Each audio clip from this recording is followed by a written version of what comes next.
Shalom, shalom. First and foremost, I want to give all praises, glory, and honor to Yahweh, Bahasham, Yahweh Shai, Bahasham, Rachak, Dash. Double honors to the apostles and elders of Great Millstone. Salutations, much love and respect to you, Akim, out there pushing this word out in truth and sincerity. This lesson is going to be dealing with another part of the WEF's meeting concerning cyber attacks. Now, this is something that they've been mentioning, and they don't mention things for no reason. Okay, these things are things that they're expecting to happen because that's all part of the plan. And this makes sense because once that happens, it'll cause a lot of chaos immediately, instantly. I don't know if all of you brothers have watched the American Blackout film, but that shows you very, very directly what would happen in that scenario. Okay, and it only took a few days for people to start killing each other and going crazy. It only took a few days. Okay, because some people only have a day worth of food in their house, if that. So those ones, what do you think they're going to do when they don't have no food the next day or the day after that? They're going to start looking for food. Okay, and if they can't find any food, they're going to start kicking in doors. So this is the type of scenario that's getting ready to happen. And you know what that scenario is going to bring? That scenario is going to bring in Isaiah 4:1 instantly. Okay, instantly. If a scenario like that were to happen, which I believe a scenario like that is definitely going to happen, all right, through the Spirit, that would bring Isaiah 4:1 instantly. Okay. if it's not already popping off. Okay, so I'm gonna start by reading this, and then I'm gonna play this video.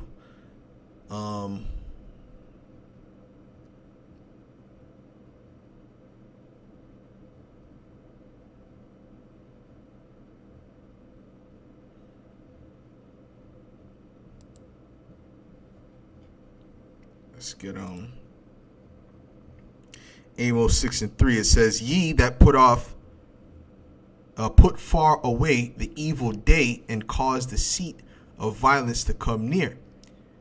That right, which meaning what? They're not thinking about the times that are getting ready to come. The times that are getting ready to come are very evil. You see, they're not thinking about that. They put it far away, like, oh, that's not going to happen for now. It's going to take time. No, that thing could happen at any moment. This is where we are in prophecy.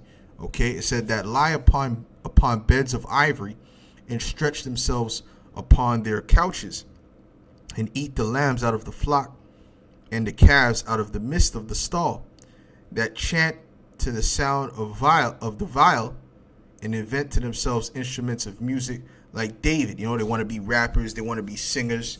You know, they're looking to make it in this world and not paying attention to what Yahweh Shai is doing right now.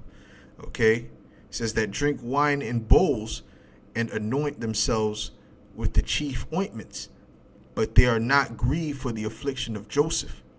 Okay, let's get Jeremiah 30 and verse 7. This is Jeremiah 30.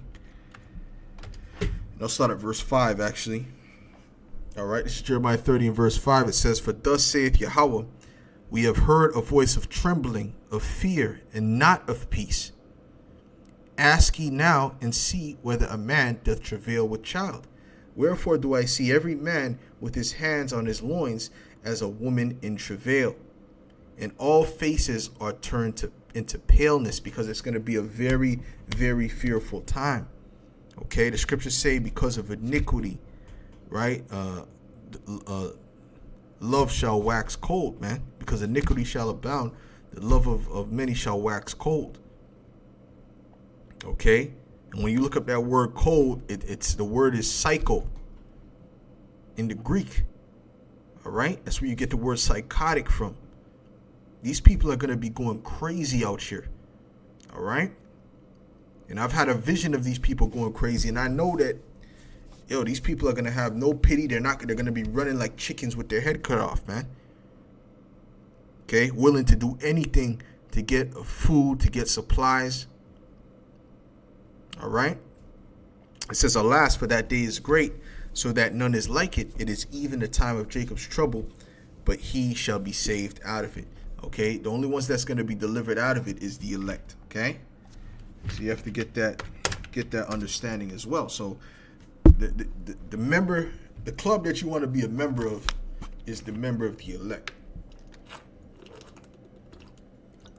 I know that's the only club I really desire to be a member of, is the member of the elect. That's it. Okay. This is Daniel 12:1. It says, "And at that time shall Michael stand up, the great prince which standeth for the children of thy people. And there shall be a time of trouble, such as never was since there was a nation, even to that same time. And at that time thy people shall be delivered, every one that shall be found written in the book." So the only ones that are going to be delivered are the elect once again, okay? And the angels are going to protect them, because the scriptures say that the angel encampeth around them that fear Yahweh Ba'ashem Yahweh Shai. Now let's look up this word trouble. Okay, and I'm going to play the video in a second. Just want to make a point, make a couple points that's going to tie into the lesson, right? So the word for trouble is Cyb3r,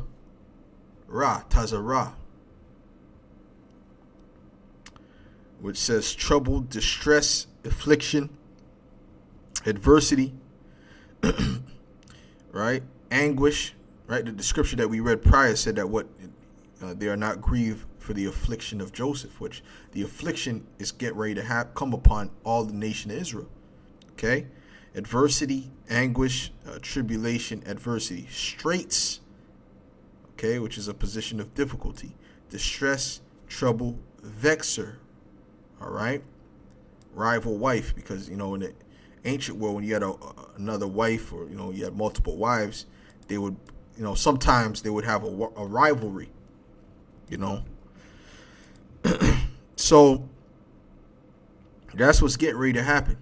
All right, there's about to be a lot of distress, a lot of trouble, a lot of vexation, a lot of straits, all right, for these people. So it's not going to be a time of peace and tranquility. Okay, it's going to be a time of trouble, distress, and that's why the angels are going to have to protect the elect. Ezekiel 9:4. All right, says, "And the Lord said unto him, Go through the midst of the city, through the midst of Jerusalem, and set a mark upon the foreheads of the men that sigh and that cry for all the abominations that be done in the midst thereof." Okay, now that mark is not the same mark that's in Revelation, the 13th chapter, for you IUIC characters. Okay, this mark is Thawa, which means an exemption from judgment. The mark in Revelation 13 is something physical. Okay, this is just a distinguishing mark. It's spiritual. Okay, right. So he's going to set that mark upon those that sigh and cry, which is the men of the Lord. Okay, and to the others he said in mine hearing, Go ye after him through the city and smite. So anyone who doesn't have that mark, go and smite. The same way he smote those people who did not have the blood on their doorposts in the time of Egypt. Okay. And smite, let not your eyes spare, neither have ye pity. Slay utterly old and young, both maids and little children and women, but come not near any man upon whom is the mark, and begin at my sanctuary. Okay? So they're not going to go and attack the ones that have the mark. They're going to be cool with them. They're going to help them. Okay? The ones that are ordained to help us, they're going to help us in that time, because we're going to need help. We're going to need help from on high. There's no way you're going to get through Jacob's trouble and what Yahweh Ba'ashem Yahweh Shai has planned through this devil without miracles. It's not going to be possible. It's not going to be possible. All right? Then they began at the ancient men which were before the house. Okay? So let me play this video. Okay? Play this video real quick, okay, of the devil, and listen to what he says. And this is, and you have to picture this, you have to imagine this scenario in your mind. And I played this in the last video I did concerning this, all right, but they mentioned it in this last meeting, Okay, this meeting they kept mentioning there will be an attack, a cyber attack within the next year or two. So that's what they're planning on doing. So within a year or two, they're planning on having a particular cyber attack, which is going to be worse than any C-19 that you could imagine, any plague that you can imagine. Okay, because we all rely on electricity, man. Okay. If you have no electricity, you can't pump gas. The food is going to spoil in the fridge. All right? So if you can't pump gas, you can't drive.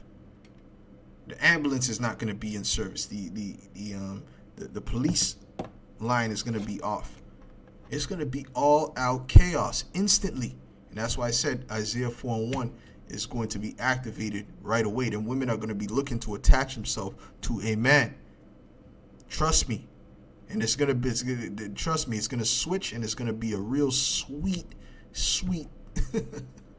like Tupac said, revenge is like the sweetest thing next to getting pussy. All right, so it's gonna be a sweet thing for the men of the Lord. But the amount of pride that these women have in the society and that they show, and the disrespect that you get, oh my goodness, I cannot wait. Pay insufficient attention to the frightening scenario of a comprehensive cyber attack, which would bring to a complete halt to the power supply, transportation, hospital services, our society as a whole. The COVID-19 crisis would be seen in this respect as a small disturbance in comparison to a major cyber attack.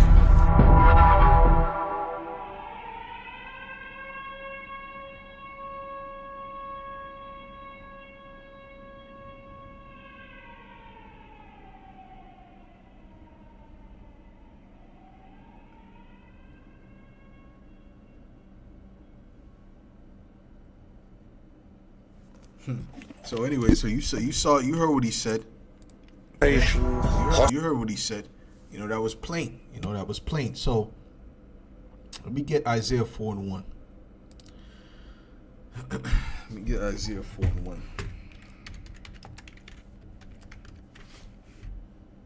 This is Isaiah 4 and verse 1, and it says, "And in that day 7 women," right, which is a complete number, "shall take hold of one man, saying, we will eat our own bread and wear our own apparel.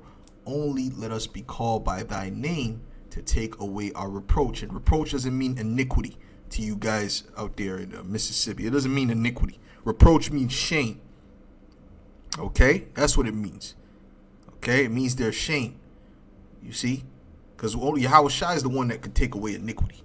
All right? So what's going to happen is they're gonna be looking, and trust me, they're going to be looking for men, first of all, to protect them. All right? But then these men that have been disrespected and looked over for so long, and these MGTOW guys and these red pill guys, which there's a lot of these type of guys, what do you think they're going to be shaming these women? They're going to be talking, they're going to be basically ridiculing them, okay? Telling them, I thought you don't need no man, and all these different things, and that's going to be straight reproach to these women. Okay?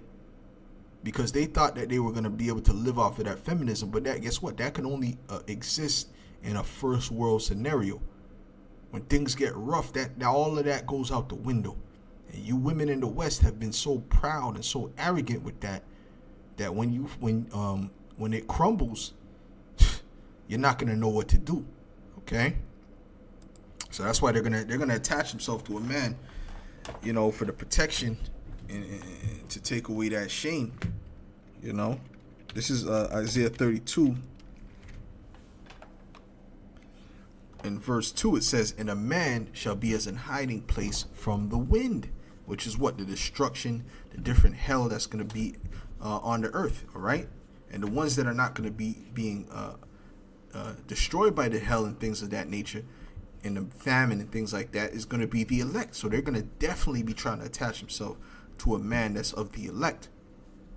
"And a covert from the tempest, as rivers of water in a dry place, as the shadow of a great rock in a weary land. So these women are going to become thirsty. See, now they call men thirsty. They technically text them twice in a row. Like, he's that thirsty. And then they lose the attraction for you. So, yeah, they can do that now. You don't have all these type of standards, you know. You want a perfect guy, you got to do this, that, but then you got to make them laugh and this and that. But that's okay. You can keep those standards. You got to be 6'1". You can keep those standards. All right, that's all right. But keep those standards when the famine comes too. Keep those standards when when the grid is the power is out. All right. That's all I ask. Which we know that's not going to happen. They're going to definitely change up. They're going to switch up real quick. Okay. This is Isaiah 32:9. It says, "Rise up, ye women that are at ease. Hear my voice, ye careless daughters. Give ear unto my speech. Many days and years shall ye be troubled, ye careless women. For the vintage shall fail, the gathering shall not come. Tremble, ye women that are at ease. Be troubled, ye careless ones. Strip you and make you bare, and gird sackcloth upon your loins." All right, so there's going to be a long period of time you're going to be in complete straits. All right. It said, "They shall lament for the teats and for the pleasant fields, for the fruitful vine." And I've been hoping that Yahweh Shem Shai makes this the year where them teats start to disappear. Okay, and the teats, the word teats goes back to nipple, you know, because the baby gets nourishment from the nipple. All right, so these women are getting nourishment from the government, you know, these different programs and welfare and what do you call that? Public housing, and child support. These different things, different benefits. Even the police, that's a benefit. Okay, so all these things are gonna be taken away. You know, being able to go to the grocery store and the corner store and Uber Eats, because this whole city, right? The city life was created for women. That's why it's called a metropolitan. Which I believe, if I'm not mistaken, might mean I believe it means mother city, but I'll check. Matter of fact, let's look it up right now. Okay, metropolitan.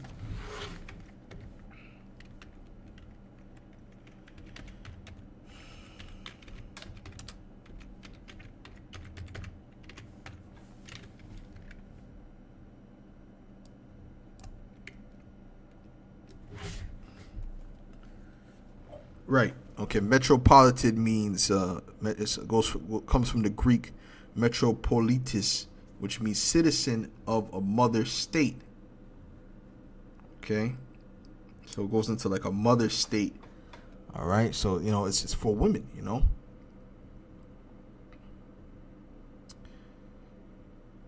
Anyways, it was created for women. All this convenience. All right. So all these things the benefits you get in society is going to disappear. All right, that's the point. I'm gonna end this off. Let's get Salakia.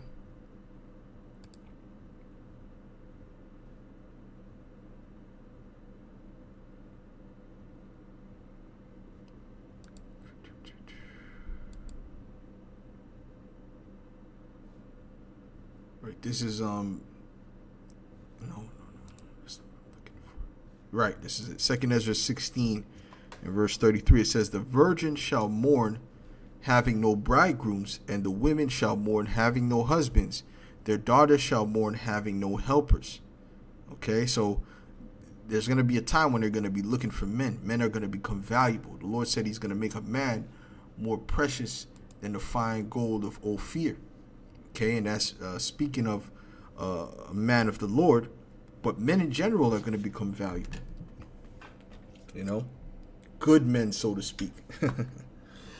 All right. So, anyways, with that, Lord's willing, this was edifying. I didn't want to make this too long. Just a quick hit.